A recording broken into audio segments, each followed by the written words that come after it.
Direction, Nibiru, Planet X, Martial Law, Camp FEMA, Mark of the Beast, Devil, Satan, Cold, Microsoft, Matrix, Prophecy, Religion, Micros, Dark, Revelation, Chaos, Game of Holiness. Latest Leap Project.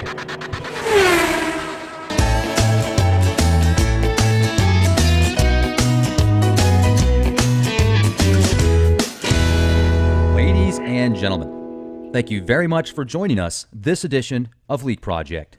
I am your host, Rex Bear, and tonight's guest is author, lecturer, and researcher Daniel Holdings from danielholdings.com. He has written several thought-provoking books: What is Between the Veil? Forces We Do Not See, As the Darkness Falls, In the Belly of the Beast. Some people, after reading his books, say they parallel more fact than fiction. Mr. Holdings gives you, the reader, the choice to decide for yourselves: is fact stranger than fiction? We will be discussing CERN, Nibiru, unseen forces tonight. And on behalf of myself and our audience here at Leak Project, thank you so much for joining us. How the heck are you?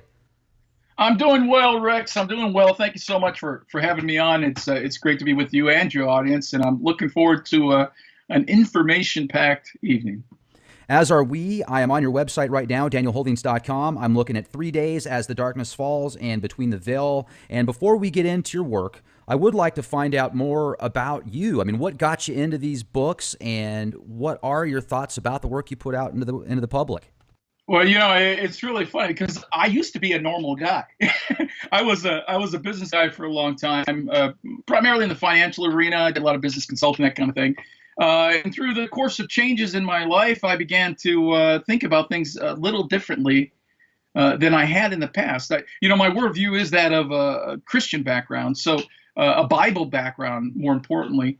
And so that's kind of colored much of the things that I've thought about and that I have approached. But, I mentioned to you off the air that it's funny because my position often has Christian or the religious community at odds with me, because they're going, well, wait a minute, we've never heard this kind of thing before. Or it has the secular community at odds with me because I throw in a biblical view as well. And they go, wait, that doesn't count. So there's this whole idea of being honest with the truth. What is the truth, and how should we approach it in these days? Because I think, Rex, what we are seeing throughout the news, and if you're a student of the news as I am, you will find that there are tons of things that are going on in the news that are unparalleled. There are things happening right in front of our face that have never happened in human history before. So how do we deal with that? Is it that we are so smart or so advanced in our, in 2016 that no one else has ever dealt with these issues before? Or is it that we are at the pinnacle of history and that there is a direct correspondence to the Bible? Well, I happen to think the latter. I think that we are at the pinnacle of history, but it is biblical in nature. And much of the work that I do will actually talk about this kind of thing, not from a religious perspective, because I really don't like to have that discussion, but from a biblical perspective, and there's a huge difference. So what really got me writing was the fact that there were things that I saw that really didn't jive with modern Christianity, and they didn't jive with many of the secular things that I've heard over the years as well. And because I do like science, I began to take the Bible and take science and kind of pair the two and see if they met in the middle somewhere. And I think those books actually find that to be true. Yeah, that's great. And as I also told you before we got started, my thought process towards God is I certainly believe in a divine providence. I just don't understand what God exactly is. So I guess you could call me an agnostic and a Gnostic, meaning I don't know, but I'm searching for answers. And you said, yeah, kind of like Fox Mulder. And I think that's definitely a good comparison. So Fox Mulder's awesome. But regardless, I'm digressing here. So I'm looking at the 3 different books you put together: 3 days, As the Darkness Falls, Between the Veil. And the beast is in that book. The beast is CERN. And that's the nickname that the scientist in the book actually gave the Large Hadron Collider, the beast. So it's about 3 days in the middle of the Large Hadron Collider and all that goes on there. It's a wild story. But that first book, see, this is the interesting thing. I kind of stumbled into writing. I like books. I've read books my whole life. I've always toyed with the idea of writing a book and actually started a few, never really got very far in them. But that particular book, I mean, when I say that I got a download from the creator of the universe, I'm not kidding. I mean, there are things that I began to understand about CERN, about the Large Hadron Collider, about the Bible, and they're all wrapped up in that book. But okay, so that's all fine and dandy. That's my own personal story. What really struck me, Rex, is that after that book came out, I mean, I wrote that book in like 2.5 weeks. That's impossible.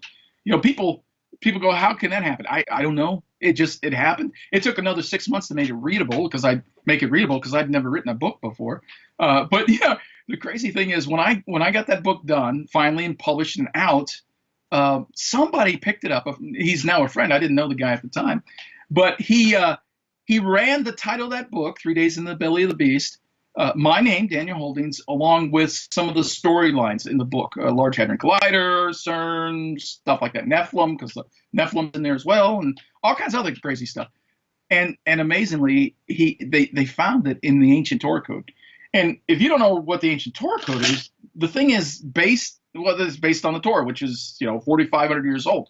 So how in the world does my name and a book that I just wrote, 7, 8, 9 years ago, appear in the ancient Torah code, a work that's 4,500 years old? It blew my mind. It absolutely blew my mind. But more importantly, it really did begin to help me to see there was more to this work and these books or that book at the time, because that was my first, than meets the eye. It was shortly after that, or actually about a year after that. In the story, I said that they discovered the God particle, the Higgs boson, if you will, or boson. And in fact, a while later, they discovered the God particle at CERN, or the Large Hadron Collider. And then other storylines within that book became real. They began to happen.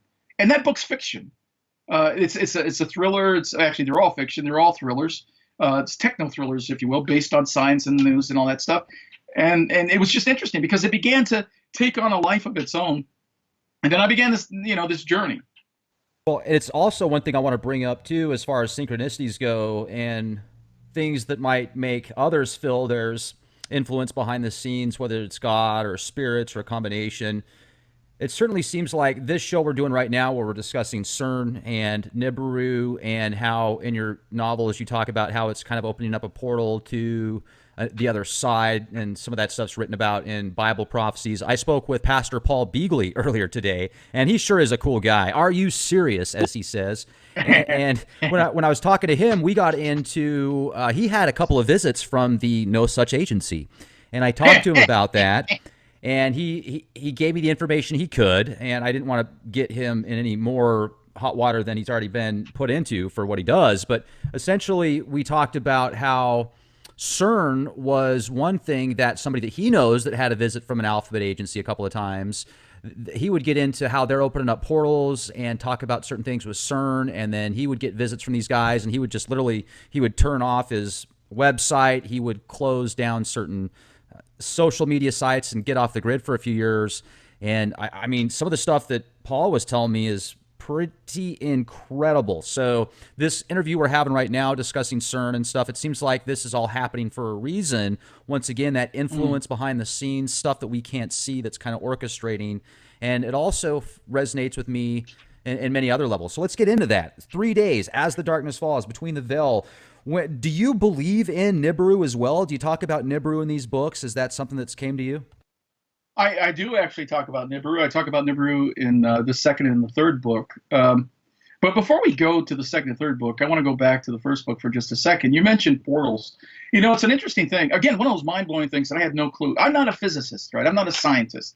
One of the things I wrote in that book, that first book, is that the scientist in the story was going to try to bridge the gap between dimensions so that he could look in and even interact with this adjoining dimension. Now, you have to understand, when I initially wrote the book, and it's out in its it just came out in its third edition just last year.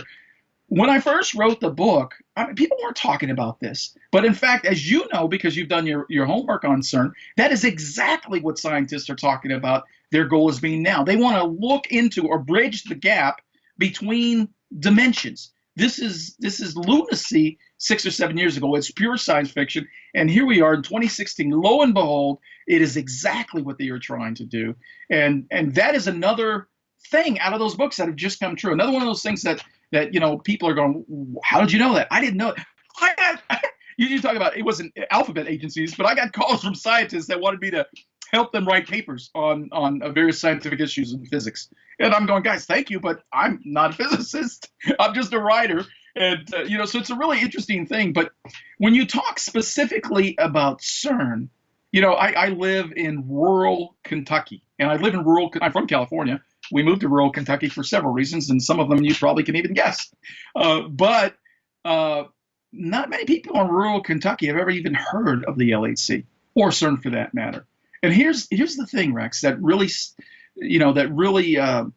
it bothers me, right? What they are doing at CERN and the LHC specifically has, world repercussions. They have the ability to affect anyone in rural Kentucky, and yet these people have no clue about how serious these experiments are. And look, I'm a science geek. I think that's,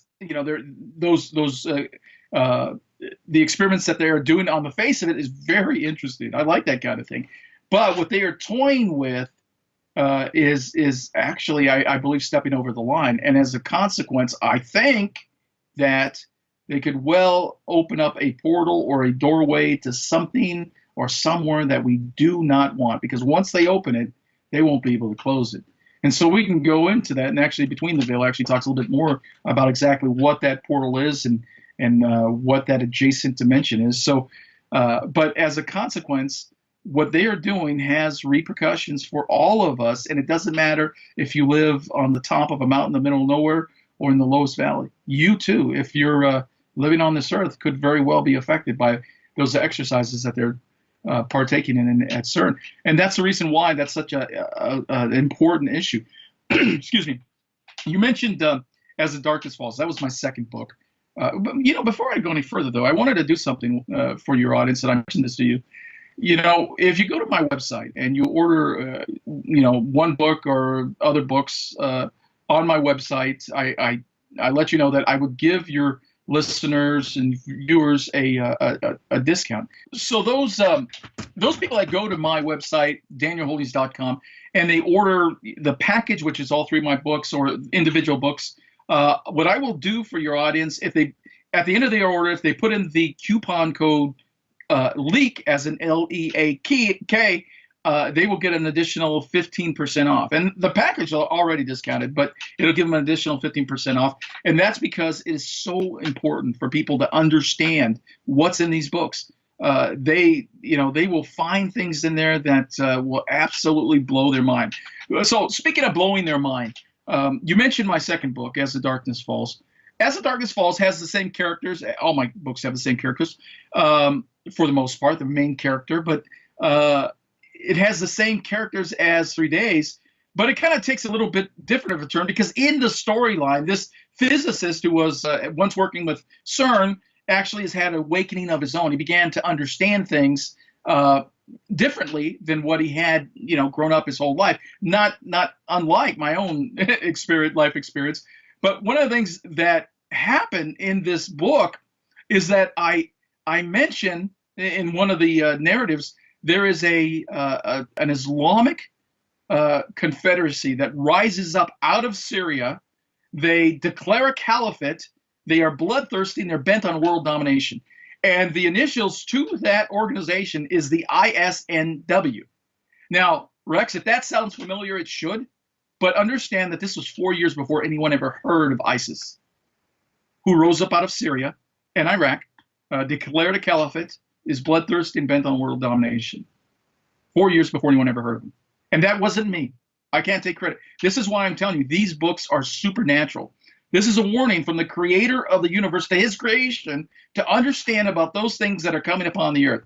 In that book in particular, there are tons of things that are actually another crazy thing. I said in that book that Russia was going to, start a Eurasian, and I called it that, a Eurasian trade pact. And that organization just started 2 years ago. Again, I had no idea. And it's called the Eurasian Trade Pact. So there are tons of things within that book and those books that are coming true right before our eyes. And perhaps one of the most important things, and this is not a political discussion, but we are in the midst of the election season, actually the tail end of the election season. Today is, as we record this, November 7th. Election day is tomorrow. What I said in those books is that the sitting president, which looks a lot like our sitting president, by the way, is the last president of the United States, the last one. And I give a bunch of reasons for that. It talks about in those books civil war. It talks about a global financial collapse. It talks about volcanoes and earthquakes all over the place. And I believe that we are on the precipice of that right now. And all of that is in those books and more. So this is why it's so important that the audience get their hands on them. Let me ask you this. Do you talk about in the books who is the next president? Like, who do you think is going to be the next president? Two questions in one there. No, I don't talk about that because I think the current president's the last president. I honestly think this. You're not. A lot of people think that. I mean, that seems to me to be a very popular thought ever since it started. Even if you go back a year ago, even there was a lot of people that were saying the same thing. So that's fascinating. Well, I wrote As the Darkness Falls in 2011. It was published in 2012 initially. It's in its second edition now, which came out last year. But when I wrote that way back then, people thought I was absolutely crazy. They were like, "What are you talking about? It's fiction. He's just a fiction writer." And lo and behold, you're right. We have lots of people today saying the very same thing. Without getting, I got a gnat here. Sorry, guys. No, I'm not off my medication. It's a gnat. when they we show talk up at the about, best times. Yeah. When we talk about, and no, I don't take any medication, by the way. I'm just kidding. When we talk about the current president and who he is, and again, it's not a political statement. I'm just stating the facts, folks. In fact, you say that you're an agnostic. When it comes to politics these days, I'm an agnostic. I don't necessarily believe either one of the choices is good for America. I want to believe one is better than the other, but I have very little hope that either is the same. And if you don't believe me, because let me go back. I actually believe that the system has been compromised. Again, it's not a political statement; it's the truth. If you don't believe me, ask Donald Trump why all his votes went to Cruz in Colorado. Why is that? For the primaries, because the system is compromised. So I believe that regardless of the result we get, it's not a true result. But further than that, I believe that, yes, we hear these phrases these days of a shadow government or the deep state, right? I don't know if you've heard this phrase, the deep state. I actually believe that's true. They also go by other names that other people talk about. And again, at the risk of sounding like a nut, well, I'm a fiction writer, so I can sound like a nut. We hear them called the New World Order or the global elite or the Bilderbergs or whatever you want to call them. But I do believe that there is a shadow government, a deep state in the background pulling the strings, and they have rigged the system so that whatever the results are of the election, their plan proceeds as they want it to. And that too, my friends, is in those books. I talk about that very same thing in a fictional manner in those books. But what's more importantly is that idea that there's this plan going forward and they're getting the results that they want. There are things that happen along the way, and those things are in the books. I just outlined some of the things that have come true already. That's why you need to get those books so that you know what's coming next. Because I do believe, as I said before, I can't take credit. It is a supernatural warning from the creator of the universe to his creation about those things that are coming upon the earth. So if you ask me who I think the next president is, I say no, neither, right? Because I don't even, regardless of what happens tomorrow, right? The actual president doesn't get put into office until January. Sometime between now and January, I guarantee you the world as we know it will change forever. Whether it be a global financial collapse, we are on the precipice of World War III. I'm a talk show host as well. We talk about this often. All this. I just read an article today that said that NATO has called up 300,000 troops to face Russia. NATO, right? We're part of NATO. In fact, we're the leading part of NATO. At least we used to be, to face off with Russia. Now, this is, there have been tons of nuclear exercises. Just a month ago, I'm sure you're aware. Maybe not even a month ago. My days have blurred together. In Moscow proper, Russia had 10 million of its Moscovian citizens go to their nuclear bomb shelters in practice. Now, who does that unless they think something's going to happen? They've been doing that Folks, since 2012, actually. They've had these crazy drills since 2012. And not only that, they've got a ton of their military involved, and I don't know what they're doing it for. Maybe, like you said, maybe they're getting close for World War III. well, I don't want to go into my own personal military history, but I do know a little something about this arena, and I'm telling you, they aren't playing. I served during the Cold War, and this is far from that. This is far from practice. Oftentimes what happens when a country gets ready to go to war, they will have exercises that actually lead up into the war so that they're prepared for that. And I think that's what we're looking at. So, and also, I mentioned to you, I don't know, on the air, off the air, that I came from the financial arena. And I can tell you that the numbers don't lie. We are looking at a global financial collapse that's imminent. And that's not just hearsay. That's not Chicken Little. That is looking at the numbers and saying the way we do things can't go on. And in fact, Russia, Saudi Arabia, who's supposed to be an ally, China, everybody's dumping our debt. If we can't get anybody to buy our debt, we can't print money.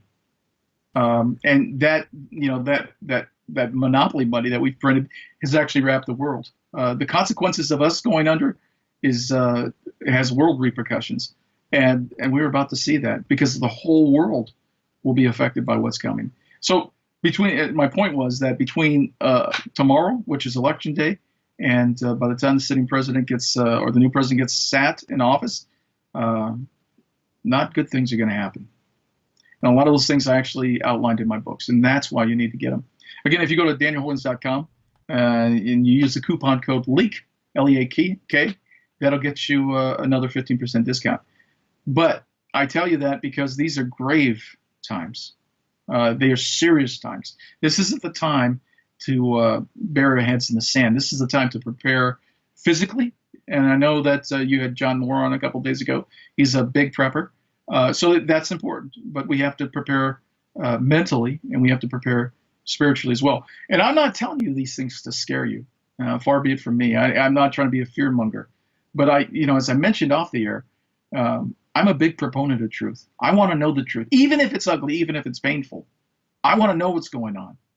And so, what I've done to the best of my ability in those books is trying to outline truth in such a way that people will be able to digest it because it's, they're interesting books, they're fun, they're action packed and that kind of thing.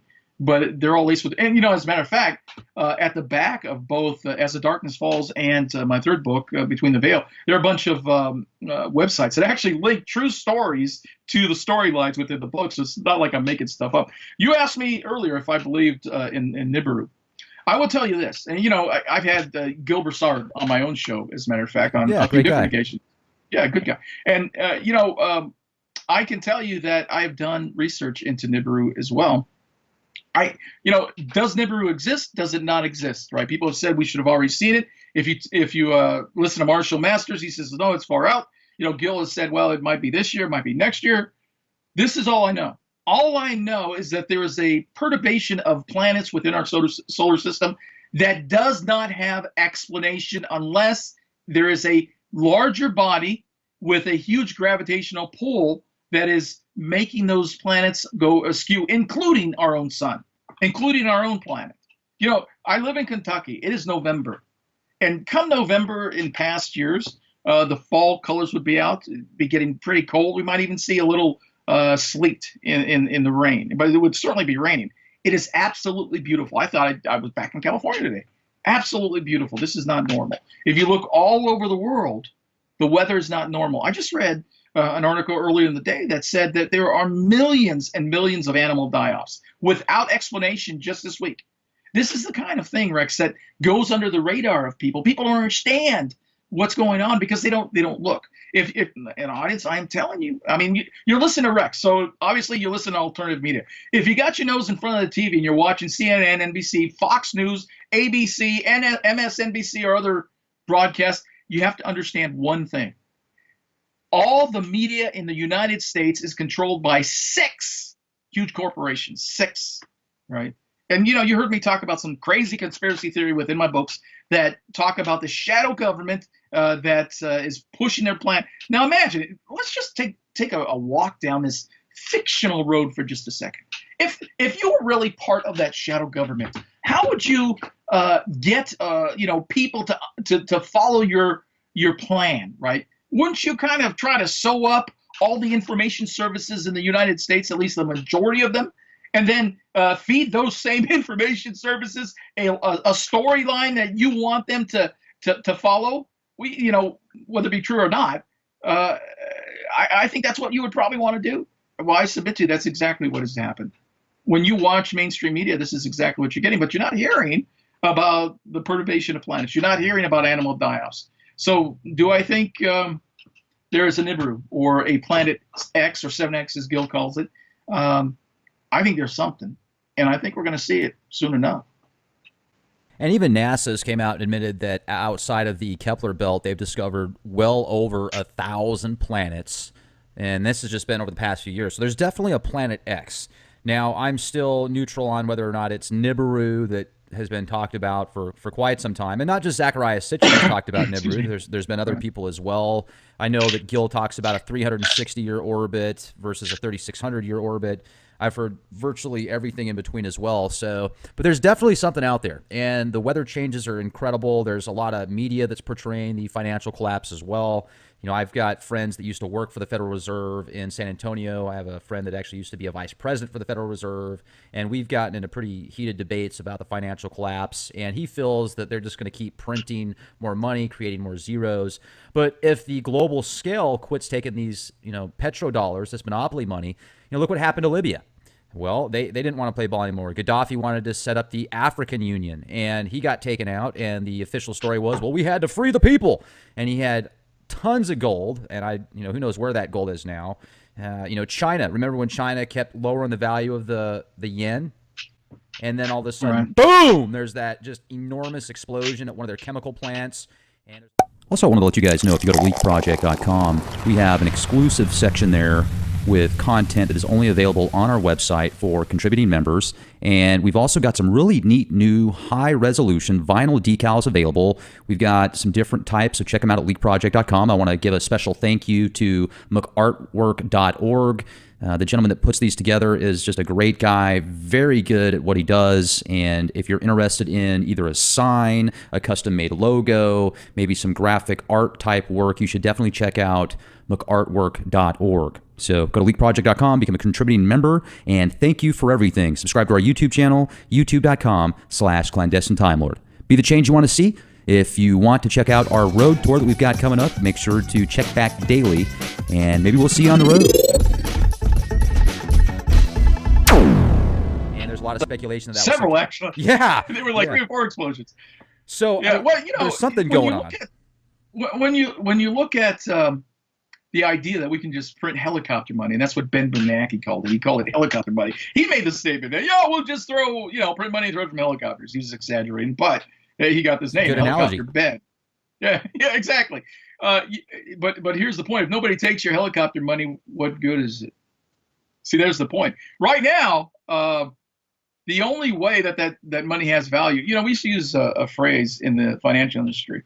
It was this word confidence, right? It sounds just like what it is. If the world doesn't have confidence that the government can back the value of their own currency, they will stop taking it. If they find an alternative to that currency, they will use the alternative if it better suits their needs. Here's the point, right? There was something that happened October 1st that shook the world. But it brings to mind the old analogy: if a tree falls in the forest and nobody hears it, has it really fallen? What was October 1st? What was the giant tree falling in the forest that very few people heard? It was the fact that the Chinese currency became a part of the currency basket for world's reserve currencies. Now, why is this so important? Because China is beginning to back part of their own currency with gold, right? What backs the United States dollar? Squat, nothing, zero. Right. If it was back in the 70s, you could say that 15% of the money was actually backed by silver, but Nixon did away with that. So since 1975 or 6, whatever it was, we haven't had anything back in it, and we've gotten away with this. The U.S. dollar is one of the longest standing fiat currencies that history has ever seen, but it's almost run its course. And that's not pessimistic. Again, it's a numbers game. I mean, I don't care what your friend at the Federal Reserve says. If he's intellectually honest, he knows that they can't keep printing. He knows that, because if countries stop taking it, then how are we going to buy stuff from overseas? How are we going to do any trade? Hey, we go to countries and say, well, we'll print our monopoly money and you can have this. So go, what good is that? Toilet paper, right? That's where we are. So there's this phrase confidence, right? If they have no confidence in our currency, then they will stop taking it. And we were very close to that. That will be the beginning of this global downfall. But here's the difference, Rex, is that when we talk about other currencies that have been devalued or had issues, Argentina, Russia had done this at one time, and that sort of thing. At no time in all of human history, this is what I mean when I said earlier that we are at the pinnacle of human history, right? At no time in human history have we ever been so interconnected economically. The idea that all of our economies around the world are connected in some way is not a fallacy. It is absolutely true. Let me give you an example. And this is how serious this is, folks. You have to understand this, that Deutsche Bank is having significant problems right now. And yeah, I know that they just reported a couple weeks ago there was a profit. I believe it's, they're making stuff up, but that's beside the point. So Deutsche Bank has a derivative debt of $50 trillion, right? So people are saying, now, folks, if you don't understand what derivatives are, it's just debt. It's play money. It's speculation, right? And so they build these investment portfolios based upon all this speculation, right? And this $50 trillion from Deutsche Bank has wrapped the world, is essentially touched all the major banks in the world. They all have a part of it, right? This is what I mean about our economies being interconnected. Now, the idea that Germany, which Deutsche Bank is its home is in Germany, the idea that the state of Germany, the German government, could come in and rescue it is something that people are promoting, right? Yeah, Germany just they're the largest economy in the EU, so therefore they can go in and rescue it. Rex, Germany's GDP is $7 trillion. I just said that the derivative debt alone of Deutsche Bank is 50, or actually $48 trillion. There is no way that Germany can rescue them, and certainly we can't help them. We got our own issues. So what's the point? The point is when the dominoes begin to fall for Deutsche Bank, it will have far-reaching effects because it will affect everyone. There is no saving that bank. They cannot fix that situation, and when it begins to fall, everyone is going to feel the pain. And when I'm telling you right now, it's in my books.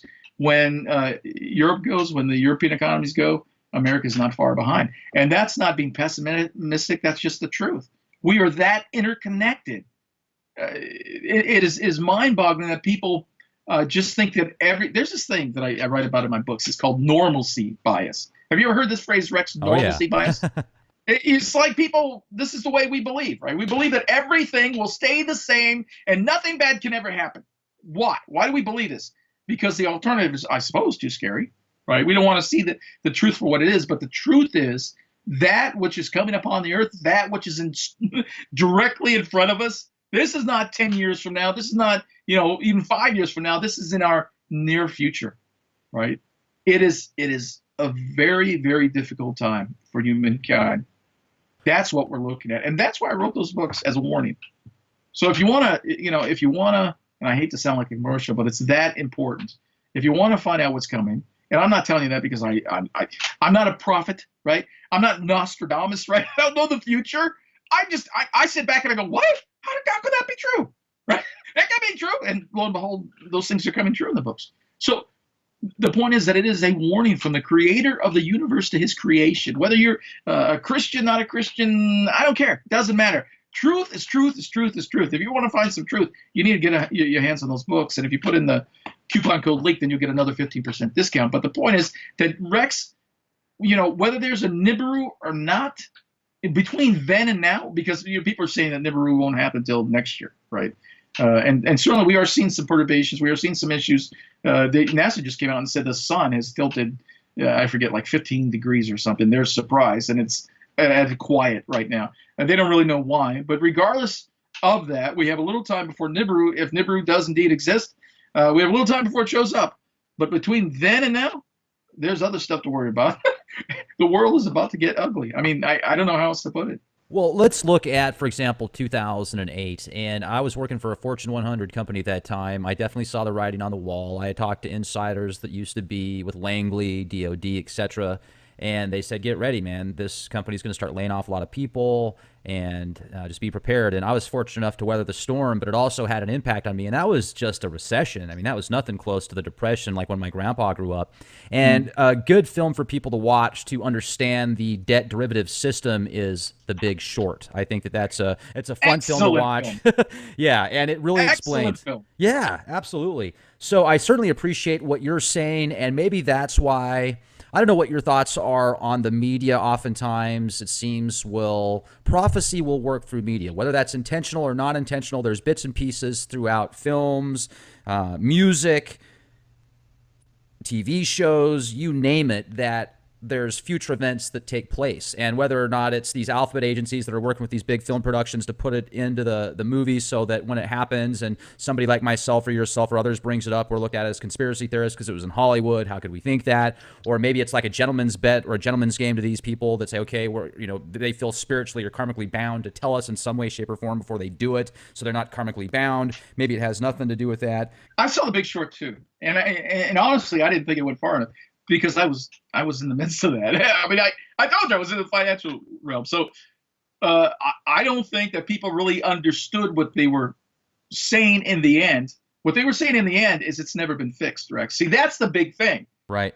That was it was a great movie in that it really broke things down in a humorous, interesting way so that people could understand the breadth of it. But I don't think it went far enough, because they never fixed that derivative debt. They never did. In fact, they kicked the can down the road, and now it is absolutely staggering. It is humongous. It is scary to see where that is. I don't know that they could have really fixed it then, but they certainly didn't have the unction to do it then. But where we are is far beyond The Big Short, folks. And that's a great movie, by the way. If you want to understand what's really going on in the financial realm, that's a great movie to help you understand. But that only dealt with primarily the real estate bubble and that kind of thing. But the repercussions of that whole Lehman Brothers thing, it goes far beyond that. And we are about to see it real time. But this is what leads me to my comments about war. So historically, what goes first? Is it war, or is it financial issues? Is it financial issues that cause war as a distraction? I think it's both. Right. So I think that's where we are. And the only difference is we have big bombs now. And we have all kinds of technology that is downright scary. This is from a former military guy. I'm telling you, this war, they called World War I the war to end all wars. That ain't nothing to this. What we're about to see, it is going to be staggering. It is going to be staggering. And the world on the other side of it will be far different. But that really does play, and I hate to keep beating this horse, but that really does play into the New World Order's hands. They have this saying, I'm sure you've heard it before, order out of chaos. Mm-hmm. In order to get their plan to play out as they want and to institute the kind of world government that they want and the kind of control that they want, along with the world currency, is they have to create chaos so that they can come out on the other side of this as the heroes. If you want to know exactly how they think, and what they think, all you have to do, as you know, Rex, is look at the Georgia Guidestones, right? Look at the first commandment on the Georgia Guidestones, which is, and I know you know this, maintain humanity at 500 million people. When you understand, again, this is in my books. This is in my books, a discussion about the Georgia Guidestones and where this idea comes from.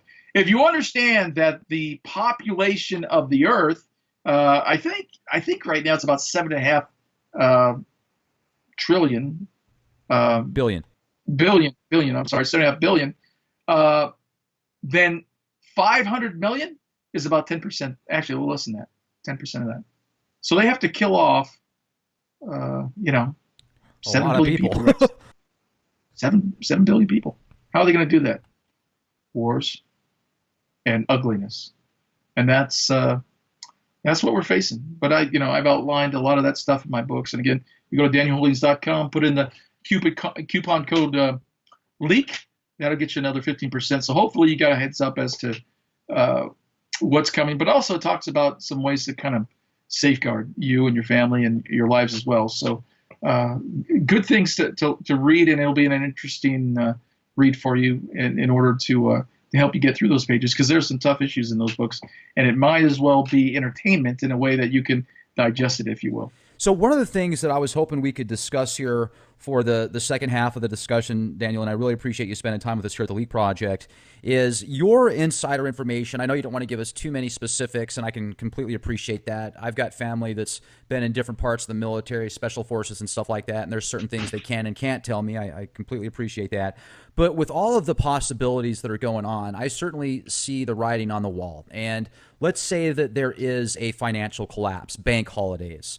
Walk us through the next 12 months in your eyes. What do you see happening kind of step by step? Is it going to be a bank collapse first? Are there going to be FEMA camp roundups? Is this stuff real? Do you believe in FEMA camps and mass incarcerations, etc.?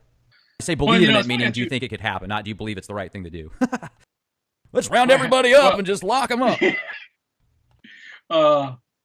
It's funny that you asked me this, because, again, I mean, I sound like I'm beating a dead horse, and I'm not trying to. I write about how this kind of thing happens or will happen in my books. I do believe they will round people up.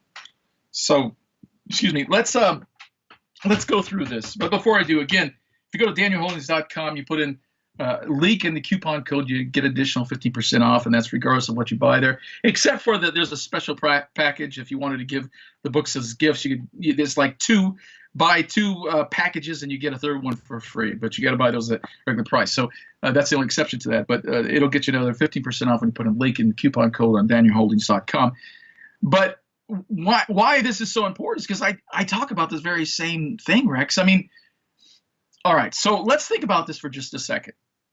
I'm a practical guy. I mean, yes, I write, and yes, I have contacts, and yes, I do a lot of research, but let's just think about it. If I were in charge, okay, if I were king for a day, right, and I wanted to push forward my agenda, which is not necessarily conducive to a free America or the Constitution as it exists now, or to the mindset of most Americans, which is, hey, I have rights, right? So what would I do? Well, if I was the guy pulling the strings, right, first of all, I would incite violence. I would incite civil unrest. And, interestingly enough, and again, I try not to sound religious when it comes to, a radio discussion, but sometimes I can't help it. There have been various prophecies that men of God have had or given over the course of the last few years. One in particular, I think it was Dmitri Duduman, I'm not sure, who saw civil unrest begin to start in the middle of the country. Then it would move to the coasts, and then it would begin to move all over the place. Well, what we see is, in fact, Ferguson is dead smack in the middle of the country, and that started a year and a half ago. Then it went to, I think it was, where was it? I know it was out in Oakland, but it was also on the East Coast as well. I want to say Philadelphia, but maybe not Philadelphia. And so, sure enough, it ended up on the other coast. And then we saw it in Dallas, and there have been some up in the north as well. And I didn't see this coming. Then they started shooting cops. And now you have the whole, what do you call it? What is this group that Black Lives Matter that is supposedly inciting violence? And you have people saying that George Soros is behind a lot of this violence because it's being funded by him, and these are instigators that are being paid to be instigators. So if I were the one pulling the strings and wanted to advance my agenda, I would begin to cause the breakdown of society in one shape, form, or another.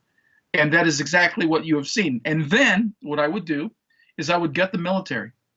I would cut off its how can I say this nicely? It's male anatomy, and I would make it weak, and I would do away with whatever vision or whatever what am I trying to say? Whatever morals that they had as far as defending the country.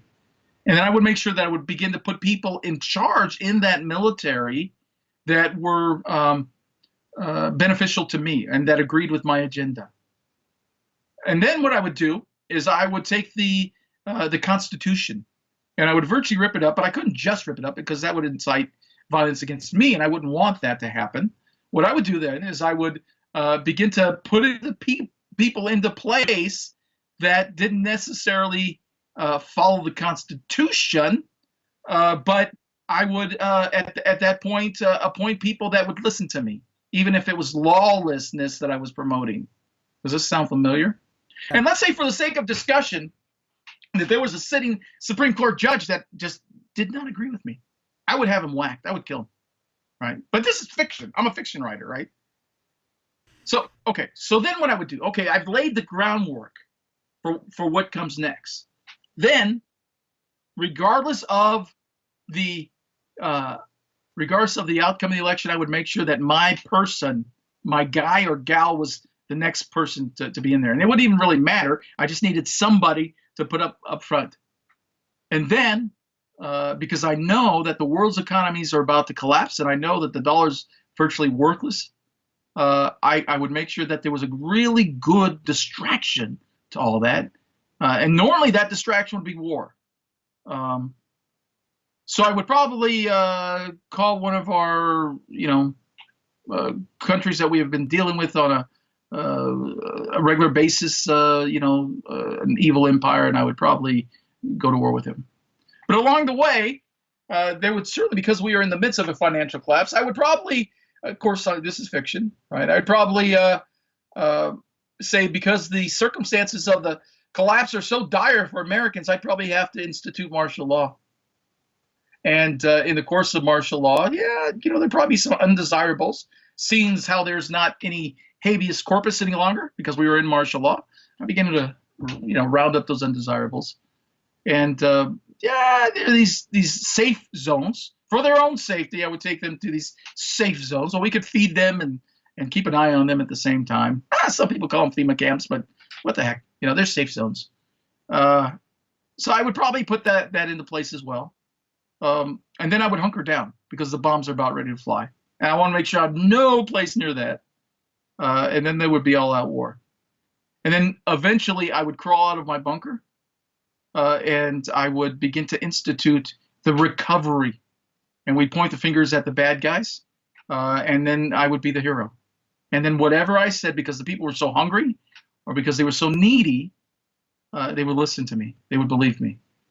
And then I would get the world that I'd want. But what the heck, Rex? I'm just a fiction writer. Also, where would you put civil war in there? Would that happen or not?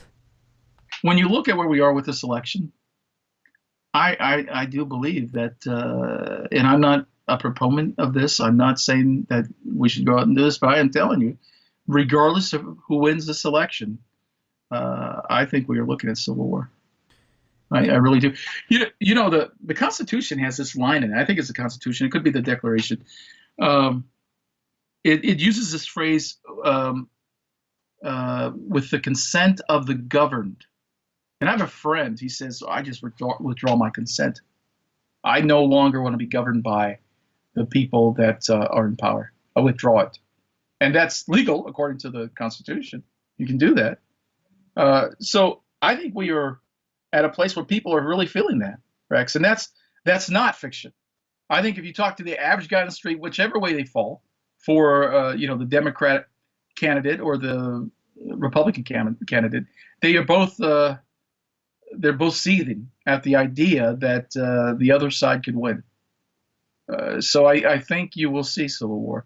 And I know that you talked to John Moore just a couple days ago. I mentioned John knows people in the military, and there are military people that are fed up with the way things are going, and they know, as I did. I took an oath when I was in to defend the Constitution against all enemies, foreign and domestic. There are people in the military that say, you know what? I think they're wolves in sheep's clothing here. And we have there's even this thought that somebody did an article. I don't know if it was WorldNet Daily or somebody else, but WikiLeaks had leaked. I think it was that the release of all this information about Hillary was actually a soft coup by people within the FBI. I just read this today, and I could see how that happens. That people that feel helpless want to do something, and then they begin to leak out information, that they can. But the point is that I think you're going to see people that are disgruntled on both sides, and disgruntled isn't enough of an adjective. I think people will be vitriol against the results of the election, and I think you will see civil war, along with civil unrest. And again, these are things that I've talked about in my books and how it would play out, and that's why you need to get your hands on it, because they're they're just all the things that we just talked about. I mean, they talk about those very same things and more. But when you add to that, now, okay, look, let's get into some supernatural stuff, right? I'm a believer, and I believe that Jesus, Yeshua, is Messiah, that he died on the cross and that he rose again. I'm one of those crazy people that believe the Bible, right? And the Bible talks about a time like this. It talks about a time like we're walking into. And it's funny.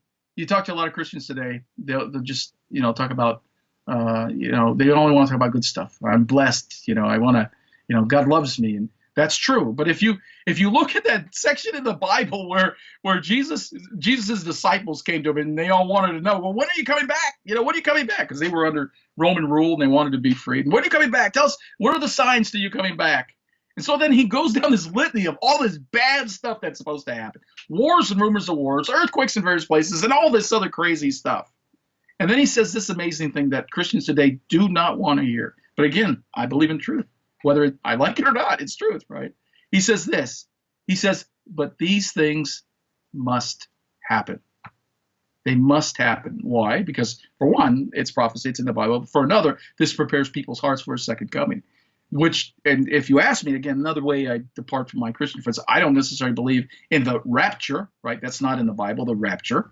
Right? The harpazo is, but that's a different issue, different story. The point is that I think it's going to get really ugly before it gets better, right? And we were told that it's going to get ugly. And so therefore we were told these things not to scare us, but to prepare us for those things that are coming. So I do believe that there will be civil unrest. I do believe that there will be civil war. I do believe that there will be all-out war. I do believe, now this is crazy, it's not popular with a lot of people, I do believe that we will have invaders in our own country. And I do believe the United States will be split. I do believe that what we will see is a country in a few years that looks far different from the one we live in now. And I am not promoting that. So those people with, that work for agencies with three letters, I'm not saying this is what should happen. I'm telling you this is what I think is going to happen. And again, those things are in my books. But, if you ask me how I think the things are going to play out in the next few months and years, buddy, that's how I see it. And it's not pretty. It's not pretty. But you don't hear me. I'm not fearful, and I'm not wringing my hands. Because, okay, look, and again, I'm not trying to sound religious, but the Bible tells us that we, as believers, are supposed to be salt and light during this time, right? You don't need light when it's light out, right? You need light when it's dark out. Mankind, human history is going into a very dark period, darker than the Dark Ages ever was. They need some light. They need truth, right? And they don't need it sugar coated, and they don't need it, super religious. They need it down and dirty. They need the truth. They need biblical truth, as in the Bible, not as in religion. And when we face the truth head on and we look at what Jesus said, he said that I could give you peace that surpasses all understanding, regardless of the circumstances. If there was ever a time for peace that surpasses all understanding, it's what we're coming into right now. And I'm sorry if that sounds religious. It is truth. People need peace of mind. They need peace of heart. That's Jesus. And I'm not talking about religion. I'm talking about the man. So, okay, that's enough of my religious rant. I'm just telling you that the world as we know it is about to get really, really ugly. And like the proverbial frog in the cold water, that is put in the cold water, you could boil him if you turned up the heat and it grew hot slowly, that's exactly what we're looking at. Because many of the things, those crazy things that I wrote about in my books, and that we've talked about in the last hour and a half, are in fact been happening this whole time. So, Rex, if I asked you, are we in a war with Russia right now? If I asked you that, well, you might know, but if I asked you that, what would you say? If I asked you the question, I would say no. Well, that you would be right to the extent that we are not shooting directly at Russia, but in we're the messing around Ukraine, in Saudi Arabia, and we're doing a lot of proxy wars with them. There's a lot of behind the scenes stuff, but full-on war, I don't see that. If that happens, it's going to be, I don't think we'll be communicating on the internet. Let's just put it that way. No, I agree with you.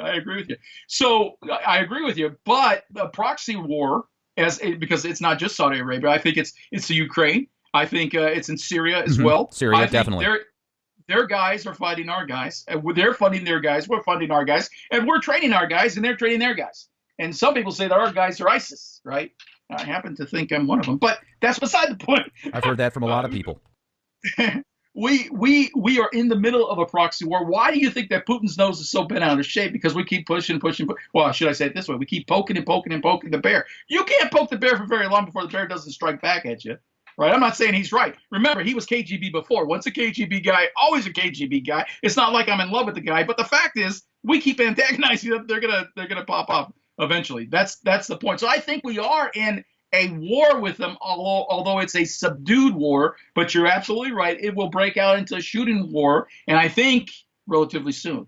Now, if I asked you this, you mentioned the Great Depression, right? Because we were talking about financial collapse earlier. Would you say that we're in a depression right now? Not that we're feeling, and I'll tell you why. Because when I've talked, my grandpa passed away, but a couple years ago, I looked up to him more than just about anybody, and this guy literally could make a $20 bill last a month. I mean, a gourmet meal to him was going out to get a burger at a convenience store. I mean, literally, just such an honorable person. He raised 5 kids as a school teacher, and my grandma never worked outside of the house, and he still passed away with more money than most people will have in their savings that are doctors and physicians and stuff like that, just because he was really good with his money. But he talked about the Depression as being a place which I think kind of made him the way that he was, scared to spend money. He didn't feel comfortable going to a restaurant and spending a lot of money because of his growing up in the Depression. And he says he remembers when his mom would literally cry because she didn't think she had enough milk coupons to provide for them for the whole month. So, but at any given time, I certainly see that the veil could be lifted or the rug could be pulled from underneath many people, especially those on government assistance and stuff like that. And it could be an instant switch. Well, and my pop, I'm probably a little older than you. I'm 54. My pop was 87 when he passed away 2 or 3 years ago. Same thing. I mean, he grew up during the Depression. He used to squeeze every penny he could out of the dollar. So I mean, it's that generation. They saved. They knew what it was to save. But if I told you that statistically, now remember, I'm a former financial guy. I understand these things. Statistically, it is worse than a depression. It is worse than that. That depression. And if I ask you the question, how did you know that they were in the Depression, right? When you see old pictures, how do you know that that's the Depression era?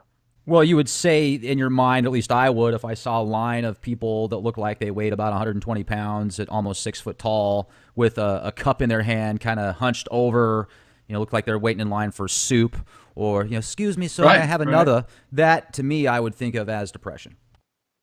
So let me ask you a question. Do we have? See, I told you I'm a host as well, so I end up flipping on you. This is great, man. I love it. No, this is good. So if I asked you, do we have soup lines now? What would you say?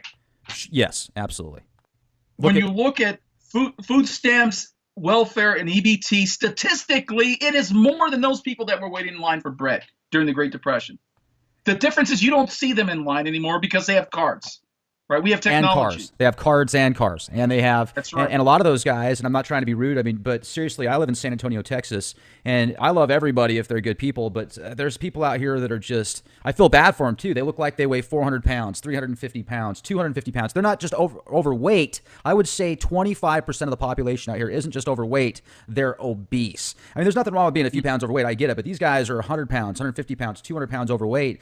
And that's not I mean, they're eating, obviously. They're eating to the point to where they're eating themselves into bad health, not good health. So that's what I kind of see more just as the tangible stuff. If you look at statistics, oh yeah, I agree with you 100%. And as far as a financial standpoint and the amount of debt that we're in, that's what makes me think this whole thing is just a big charade. It's all just staged because it shouldn't be like this right now anyway, but it is. It's weird.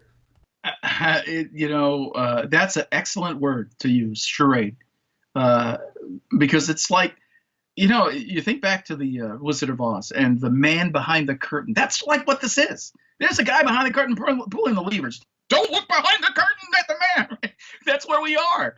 But it is a charade, and you can only keep a charade going for so long. We are about to pay the piper as a country because we can't keep this up. Folks, you cannot keep printing money infinitum. I don't care how many helicopters Ben Bernanke has. That's not the way it happens. That's not what you can do. You can do that for so long. And so my question is, excuse me, I know this, and I'm not the smartest guy around, right? I'm not the sharpest, knife in the drawer sometimes, right? But I understand this, and on an intellectual level, most people understand what I'm saying, right? How is it that the powers that be don't understand that? How do they not get it?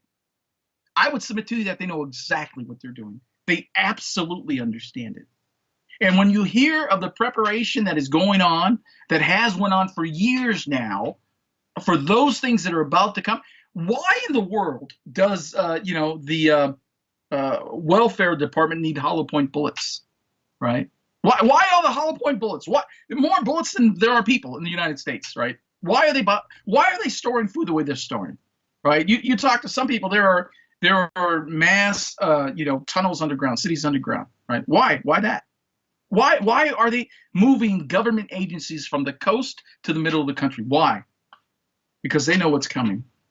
They know what's coming, and they don't care if the population at large dies off, because that's in the plan. Look at the first commandment on the Georgia Guidestones.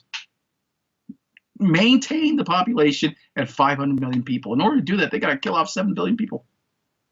Why? Because they have a plan, and they're gonna live. The whole thing about the Illuminati and stars, celebrities and stuff are into this, singers and stuff are into this. They don't understand that they're just fodder. They're nothing, to these people. The people that are in the know, the people that are part of this group, this shadow government, if you will, the deep state, right? You don't know who they are. I doubt if George Soros, even though his name keeps coming up again and again and again, I doubt if he's like one of the head guys, because the head guys you're never going to see. So he might be like a knight or a bishop, maybe. Yeah, maybe something like that. A face to them. I mean, I think he's probably involved. I just don't think he's like really high ranking. But again, I talk about all that stuff in my books.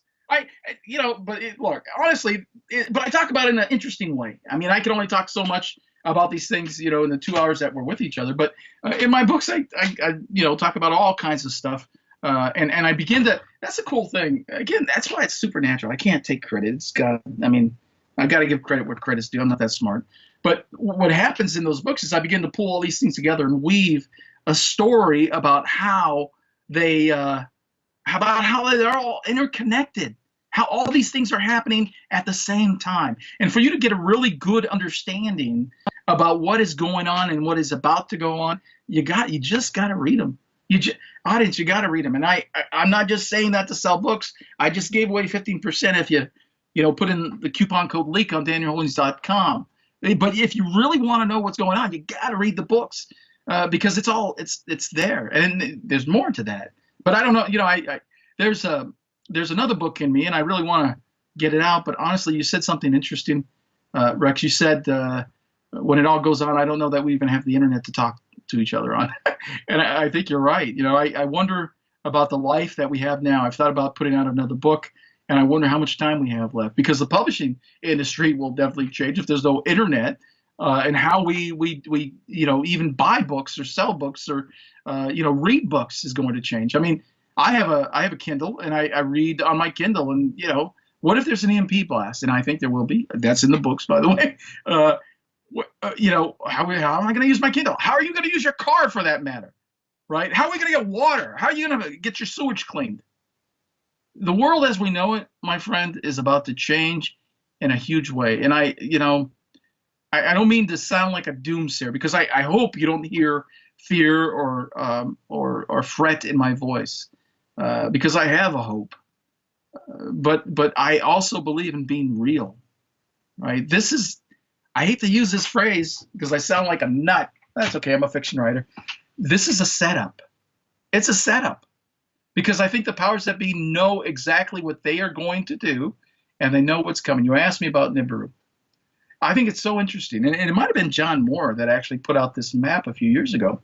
He got a hold of a Navy map that showed the coastlines of the United States all gone, and the country was split in half.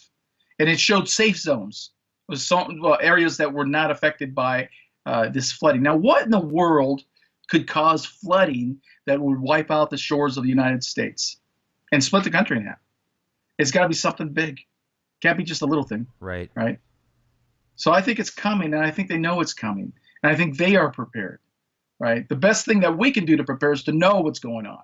And that's why those books are so important, because I think there's supernatural tidbits in those books that will help you to understand what's coming.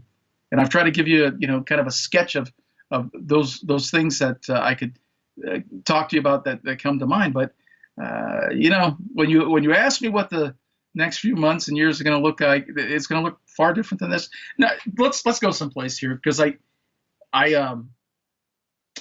hesitate to even talk about such things because I don't necessarily believe in these things. However, I find them intriguing.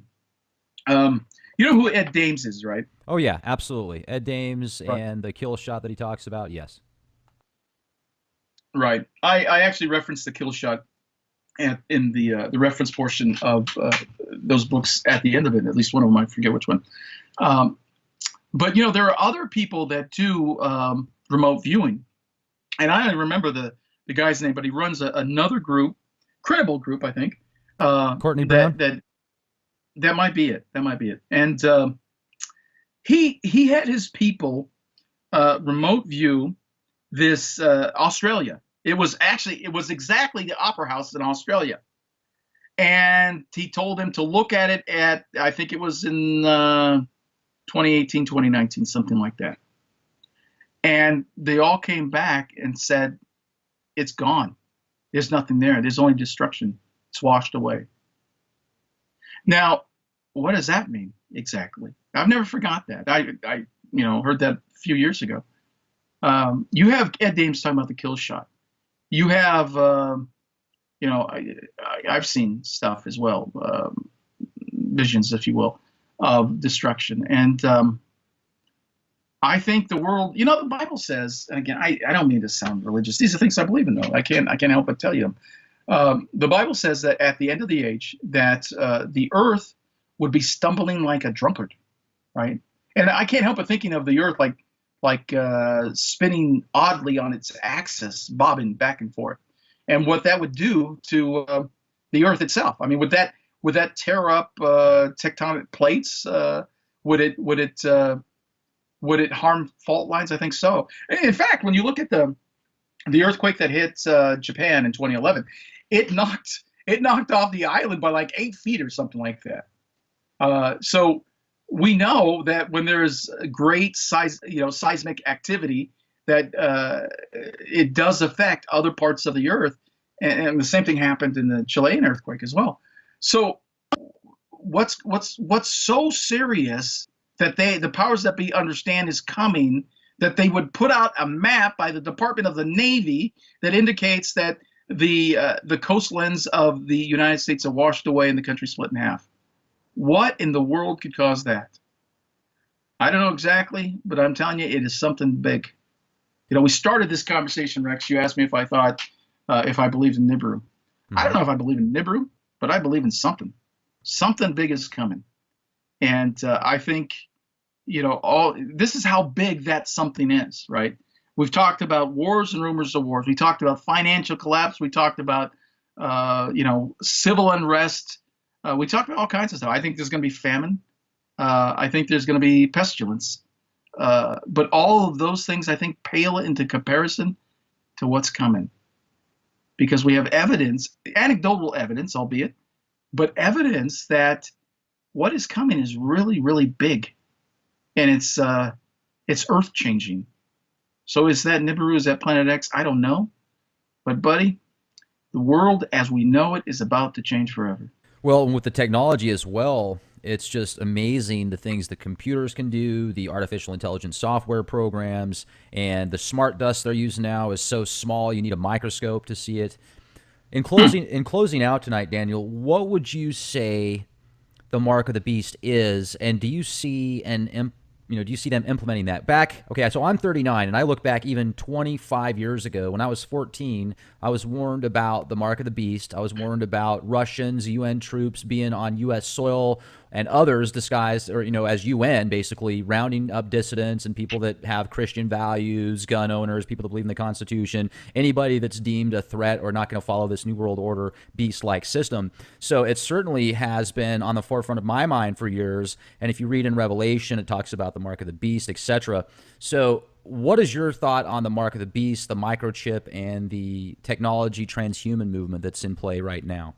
Because one more thing I just want to say too, and I know this is a mouthful, but I see two things on the horizon. I see either A, it's going to continue to go into this technologically advanced society where people pretty soon are going to be so plugged in, it's going to be like a hologram within a hologram. People are going to have these virtual reality headsets on, and they're going to be living their lives through either holograms or through some type of AI/Android interface, similar to that Bruce Willis movie Surrogate that came out. Or it's going to be the opposite, and we're going to have no technology. We're going to be like those, we're going to be good little slaves, essentially, that are working in these very barbaric, archaic type, digging ditches, pulling stuff out, whatever people are left to make it a very comfortable environment for these dungeon masters or these elitists that are left over.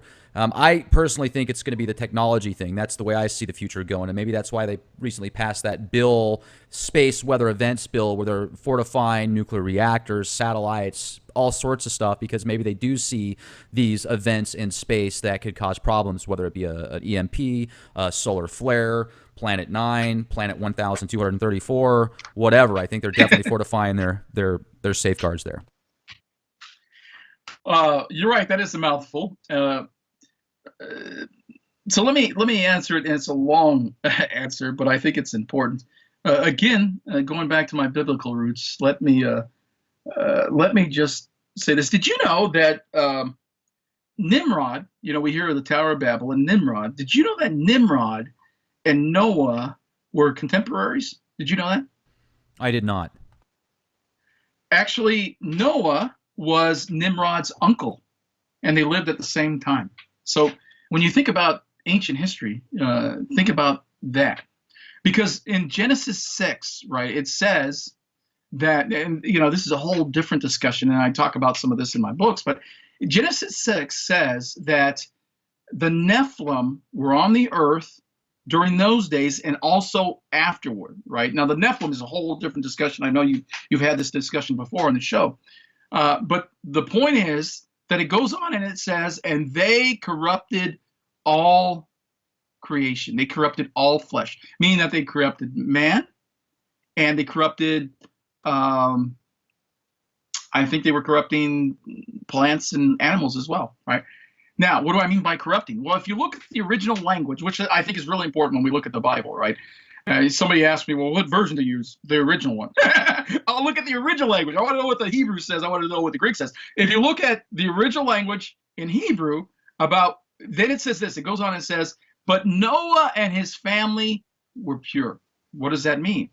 If you look at the original language, it says their DNA was pure. They weren't corrupted by the Nephilim, if you will, or whatever was going on at that time. So they were pure in their DNA, right? Because remember, and again, I don't mean to make this sound like a religious discussion, but it's important, right? Why was it so important that God saved Noah, on the ark and his family? Because Messiah was going to eventually come from that line, right? Generations later, the son of David, Jesus, would be born in that line of Noah. So this was so important. If the Nephilim, again, who are, for those that don't know the discussion, the offspring of angels and earthly women, right? If they managed to corrupt Noah's, birth DNA, or his DNA, I should say, then all throughout history, DNA would be corrupted. But God had to find pure DNA, and he found it in Noah. And so that's why he saved them. Now, when I talk about the fact that Nimrod was a contemporary of Noah, right? I think there was some really wild stuff going on at the Tower of Babel. First of all, I don't think for a second that we were told by modern archaeology that, oh no, they were very primitive. They barely had the wheel. Oh, is that right? They barely had the wheel. If you look at Stonehenge, right, and they're moving these huge blue stones, right? Hundreds of miles. How do they do that with people that just barely got the wheel? That's insane to me. So I think that ancient civilization is probably much more advanced than we give them credit for. And pertinent to this conversation, I think that Nimrod and the Tower of Babel was probably much more advanced than we give it credit for as well. It was, in fact, so advanced that God himself, Elohim, it's a plural word that means more than one, actually. So we talk about God. It's like, okay. And people say it's the Father, Son, Holy Spirit, whatever. But the point is that Elohim looks at it and he says, we have to stop them, because if we don't, they can do anything they set their minds to. And that's when he scatters them and he scatters their language, and we no longer speak the same language. So here's the point. If you looked at the Tower of Babel as a technological endeavor and not just an archaeological endeavor, or an architectural endeavor, I should say. If you let your imagination go for just a second, and you imagine that they were able to use technology to do something that the Father did not want them to use, and it was so egregious that he had to stop them, what is that in modern circumstances? Does that make you think of anything in our modern age? It makes me think of the possibility that if there's a faction out there that can infect virtually everything and make their DNA not pure or altered in some sense. I think of this transhuman movement. I think of nanotechnology. I think of chemtrails. I think of being in Colorado Springs 2013, watching such heavy chemtrailing with some coworkers of mine that didn't even really know much about chemtrails, just a little bit that I had told them. And I was looking at these nanoparticulates falling from the clouds to the point of you could just see it with your own eyes. And I had these really nice polarized sunglasses on. I said, look at that, to my coworkers. I gave them my sunglasses, and I remember Nancy looked and she goes, oh my gosh, you're right. It's just so I'm thinking, man, maybe what happened then they're doing now in another degree, and that's why they're pushing this transhuman movement. Plug everybody in. Let's all be a part of the Beast Borg society system. You don't have to worry about anything. You can suck down soda pop, sit on your lazy boy chair, and do whatever you want, all via virtual reality now. It's your Samsung TV and phone. It's all you have to do. Just plug in and sell your soul. No, I think you're absolutely right. I think we were at a point, again, if you will, not now, but again, because I said that I think that technology was much more advanced back then than we've been led to believe. And I think that I saw this, it might be on my website. I did a video about transhumanism. Actually, it was like a trailer or something. I forget exactly what it was. But there was a quote from a guy, and he's like neck deep into the transhumanism movement, and this whole thing was like all this stuff about it. It might have been a trailer for Between the Veil. I don't recall, but I took a little bit of this quote. And he says, and he's very adamant about this and ugly about it. He says, "You don't want to come with us? Fine, you don't have to come with us, but you're not going to stand in my way." I was like, wow. But this is how they view this, right? They view themselves as gods, right? We look at technology today, and they are able. Well, okay. I just read an article just a couple days ago that said that they have made their first egg, right, and impregnated it, right. These are geneticists, and the talk is that they're not going to let them come. They're not going to let that come to fruition, but they're creating life. Right. Just a couple of weeks ago, there was the first baby born to 3 parents, and I think those 3 parents were actually men. Right. So you have them manipulating DNA. You talk about nanotechnology and the things that go in our body. Right. Look, the discussion about GMO foods. I believe GMO foods are probably changing our DNA. I believe that chemtrails are probably changing our DNA. So the question is, how long will God let this go on? Because, again, I'm a crazy Bible believer. I just believe the Bible, right? This is his creation, right? And I told you I was a self-confessed science geek. I love science, right? But this is beyond the pale. I do not think that God the Father will allow them to continue doing what they are doing, because they will. The word says that this is an amazing thing, right? So we talk about things when we talk about the Bible, it's religious, right? But I mean, there's a lot of practical stuff in the Bible, right? Jesus said one thing: if God didn't put an end to what mankind was doing, then there would be no flesh left alive. That he would come back before that would happen. Otherwise, there would be no flesh left alive. Why? Because we have this propensity to kill ourselves because we think we're so smart, right? We don't know when to stop. And scientists today are pushing the envelope. When we talk about transhumanism or genetic manipulation, I think this is exactly what is going on. They have the hubris that says no one can stop us. We can do whatever we want to do. The problem is that they are going to kill us. And then, I know we're running out of time, but when I think about the Tower of Babel, wrapping all the way back around 360 to where we started, you asked me about CERN. When we talk about the Tower of Babel, I think that CERN, specifically the LHC, the world's largest machine, and it is, audience, I think that is like the Tower of Babel, because I think what they are doing there could very well be mankind's undoing. Interestingly enough, they have built, this is not me, right? I didn't make this up. This is fact. They built the LHC, the world's largest machine, at the gates to Apollyon's temple. Now, why would they do such a thing? Those people have this religious bent about them, but because they're called physicists or scientists, we don't even think of them in this way. They have a religious goal, and it is not a good one. It is evil. It's demonic. And I think in the end, because of the power in their hand with technology, it is very much like the Tower of Babel, and that the Father will eventually say, okay, enough, because they're going to kill everybody. They're going to mess everything up. So he will eventually step in, and that's when he sends his son back. Now, again, I don't necessarily believe in the rapture, but I do believe, according to the Bible, that he's coming back. And this is where this is really important. Again, audience, I apologize if it sounds like a religious statement. It's not. This is a fact out of the Bible. This is what the Bible says, right? I believe the Bible. So, this is my take on things. He is coming back to safeguard his people, right? Here's an aside.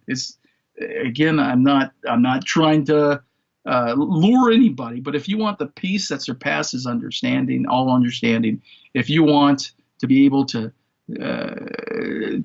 everybody always talks about the by and by, I want to go to heaven or whatever. I'm not talking about those things. I want the experience of Jesus now, because I know the power that he did in my life. I wasn't always this guy.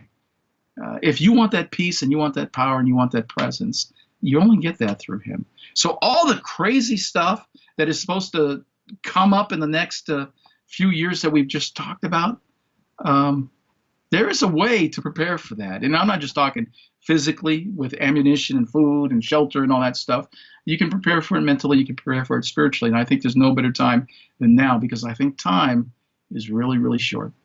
I appreciate you spending the time that we do have here with us, and I would recommend that our audience go to danielholdings.com. If you have an opportunity to pick up a copy of 3 Days as the Darkness Falls, Between the Veil, use the code LEAK for an additional 15% discount, and not only enjoy it sounds like it's a great book to read. It keeps you on the edge, keeps you entertained, but it's also something that seems to have a behind-the-scenes presence, almost like just some spiritual guidance. So much appreciated you spending time with us. Thank you for coming on the show. Well, thank you, Rex. And I should give you this caveat with that. I can't leave up that coupon code forever. Today's the 7th. I'll leave it up until December 7th. So you want to make sure that you get those as soon as you can, because I can't leave it up forever. But Rex, it's been an honor to be with you. Always good to talk with like-minded people. And again, this isn't a time to fear. It really isn't. But it is a time not to bury your heads in the sand either. Lots of stuff going on, and I so much appreciate you letting me talk with your audience about it. Well, thank you so much. And I would also recommend our audience go to youtube.com/clandestine time lord, become a member at leakproject.com as well, and you'll get access to exclusive content. Have a fantastic day, everybody. Enjoy the time you have with your family, and be the change you want to see. This is Rex Bear. Good night.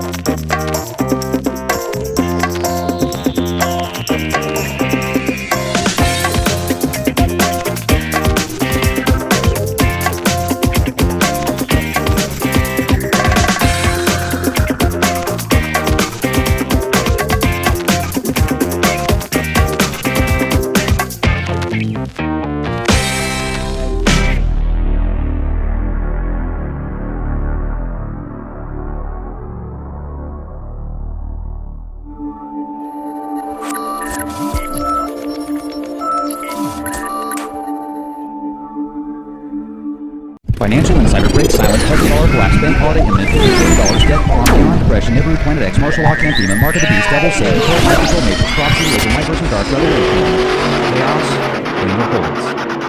Latest Leap Project.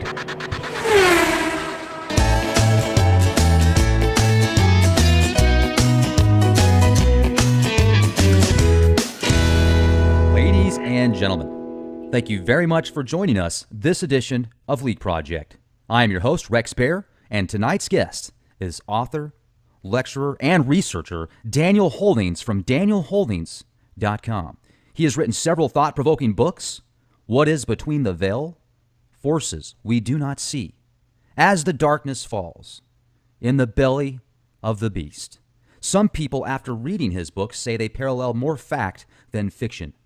Mr. Holdings gives you, the reader, the choice to decide for yourselves: is fact stranger than fiction? We will be discussing CERN, Nibiru, unseen forces tonight.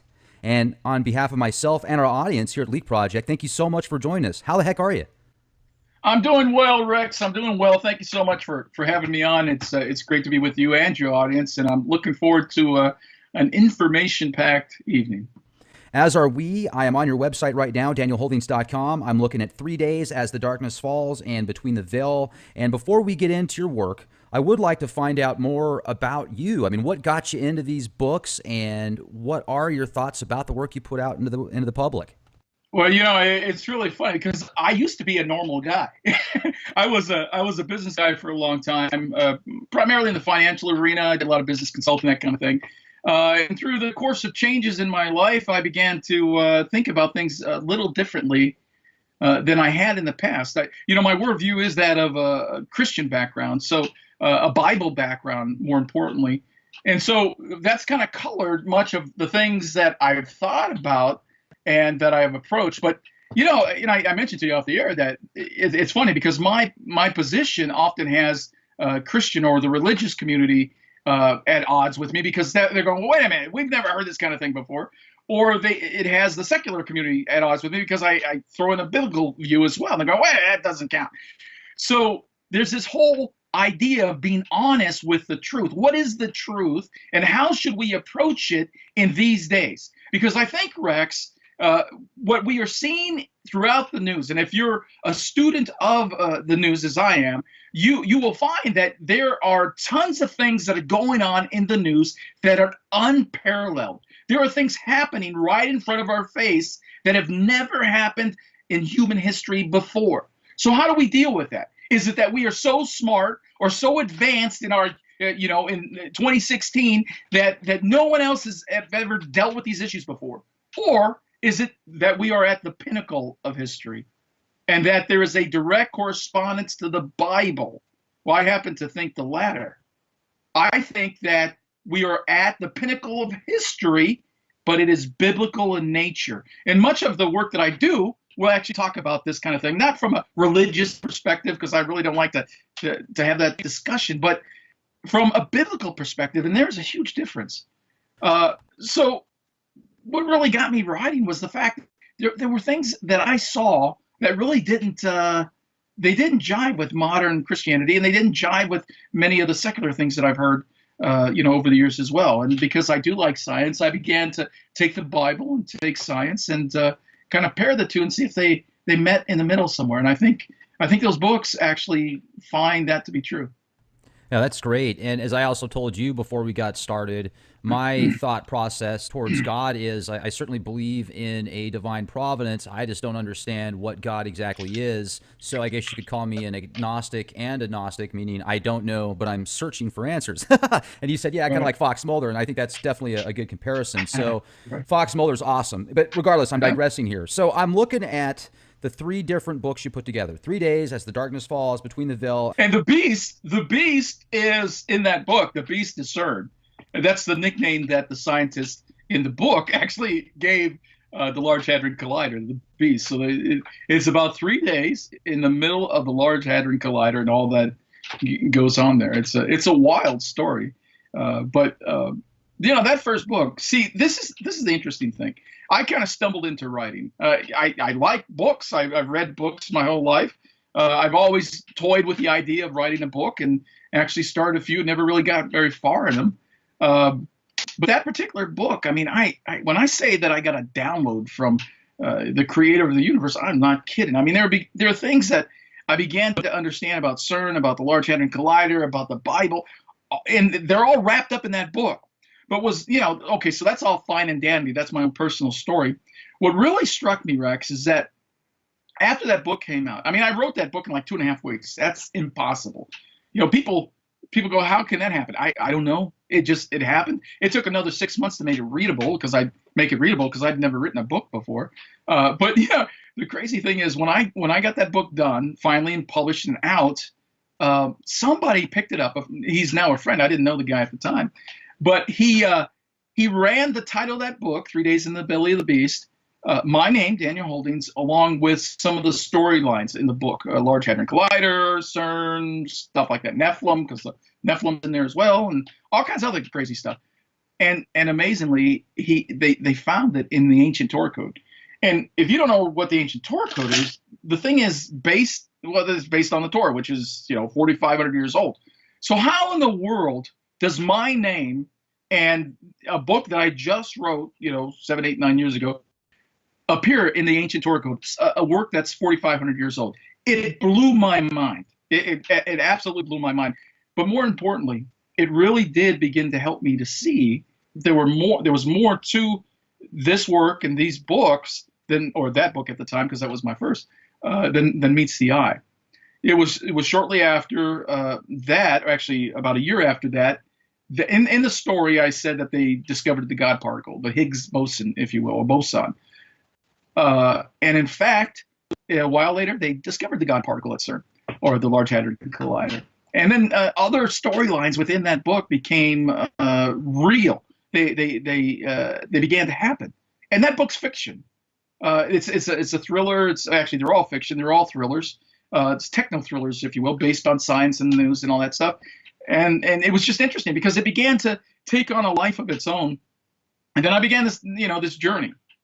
Well, it's also one thing I want to bring up too, as far as synchronicities go and things that might make others feel there's influence behind the scenes, whether it's God or spirits or a combination.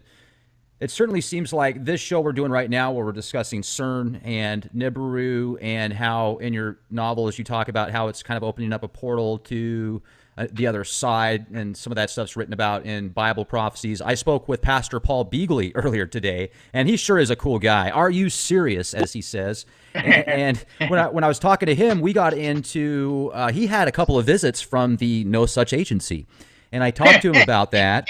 And he gave me the information he could, and I didn't want to get him in any more hot water than he's already been put into for what he does. But essentially, we talked about how CERN was one thing that somebody that he knows that had a visit from an alphabet agency a couple of times. He would get into how they're opening up portals and talk about certain things with CERN, and then he would get visits from these guys, and he would just literally, he would turn off his website, he would close down certain social media sites and get off the grid for a few years. And I mean, some of the stuff that Paul was telling me is pretty incredible. So this interview we're having right now discussing CERN and stuff, it seems like this is all happening for a reason. Once again, that influence behind the scenes, stuff that we can't see that's kind of orchestrating. And it also resonates with me in many other levels. So let's get into that. 3 days, as the darkness falls, between the veil. Do you believe in Nibiru as well? Do you talk about Nibiru in these books? Is that something that's came to you?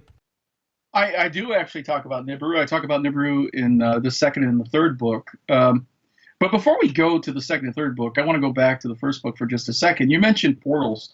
It's an interesting thing. Again, one of those mind-blowing things that I had no clue. I'm not a physicist, right? I'm not a scientist. One of the things I wrote in that book, that first book, is that the scientist in the story was going to try to bridge the gap between dimensions so that he could look in and even interact with this adjoining dimension. Now, you have to understand, when I initially wrote the book, and it's out in its it just came out in its third edition just last year. When I first wrote the book, people weren't talking about this. But in fact, as you know, because you've done your homework on CERN, that is exactly what scientists are talking about their goal as being now. They want to look into or bridge the gap between dimensions. this is lunacy 6 or 7 years ago. It's pure science fiction. And here we are in 2016. Lo and behold, it is exactly what they are trying to do. And that is another thing out of those books that have just come true. Another one of those things that people are going, how did you know that? I didn't know. You talk about, it wasn't alphabet agencies, but I got calls from scientists that wanted me to help them write papers on various scientific issues in physics. And I'm going, guys, thank you, but I'm not a physicist. I'm just a writer. And, so it's a really interesting thing. But when you talk specifically about CERN, I live in rural Kentucky. And I'm from California. We moved to rural Kentucky for several reasons, and some of them you probably can even guess. But not many people in rural Kentucky have ever even heard of the LHC or CERN for that matter. And here's the thing, Rex, that really, it bothers me, right? What they are doing at CERN and the LHC specifically has, world repercussions. They have the ability to affect anyone in rural Kentucky, and yet these people have no clue about how serious these experiments are. And look, I'm a science geek. I think that's, the experiments that they are doing on the face of it is very interesting. I like that kind of thing.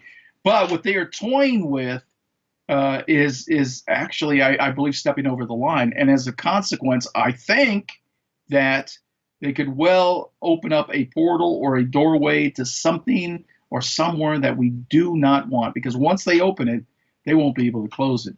And so we can go into that, and actually Between the Veil actually talks a little bit more about exactly what that portal is and what that adjacent dimension is. So, but as a consequence, what they are doing has repercussions for all of us, and it doesn't matter if you live on the top of a mountain in the middle of nowhere or in the lowest valley. You too, if you're living on this earth, could very well be affected by those exercises that they're partaking in at CERN. And that's the reason why that's such an important issue. Excuse me. You mentioned As the Darkness Falls. That was my second book. But, before I go any further, though, I wanted to do something for your audience, and I mentioned this to you. If you go to my website and you order, one book or other books on my website, I let you know that I would give your listeners and viewers a discount. So those people that go to my website, danielholdies.com, and they order